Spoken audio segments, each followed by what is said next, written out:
এ মেলা কতদিনের তা সঠিকভাবে বলা যাবে না, সেভাবে কোনো রাজা মন্ত্রীর হাত পড়েনি, তাই কুলীন গোত্রেও উঠে আসা হয়নি এই মেলার।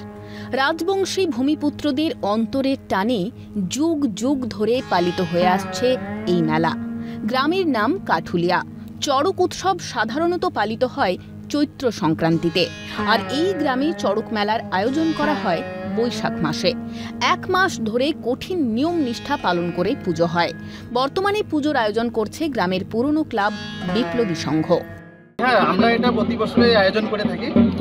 এটা হচ্ছে পূর্বপুরুষ থেকে চলে আসছে এই মেলাটা আমাদের। আচ্ছা, কত যুগ পুরনো? কমসে কম এটা আমরা তখন ছোট ছিলাম, তখন থেকে এটা শুরু। আশেপাশের বেশ কয়েকটি গ্রামের মানুষ সন্ন্যাস নেন, পুজো দেন বাবার থানে, পিঠে বড়শি গেঁথে শিবের পাটা পুজো করেন। কঠিন এই পুজোয় রয়েছে শুধুই মনের বিশ্বাস। চড়কটা একটা মৃত্যুর মুখের খেলা।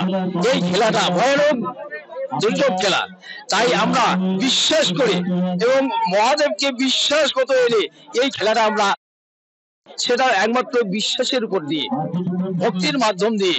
আমাদের এখন কি ওই যে খালি আলু সিদ্ধর ভাত খেতে হচ্ছে, এই কদিন ভরা, তাছাড়া তো কিছু খেতে পারি না। এটা কি কদিন ভরাই এরকম চলে? এই মাসটা গোটা মাসটাই আলু সিদ্ধ ভাত? আলু সিদ্ধ ভাত।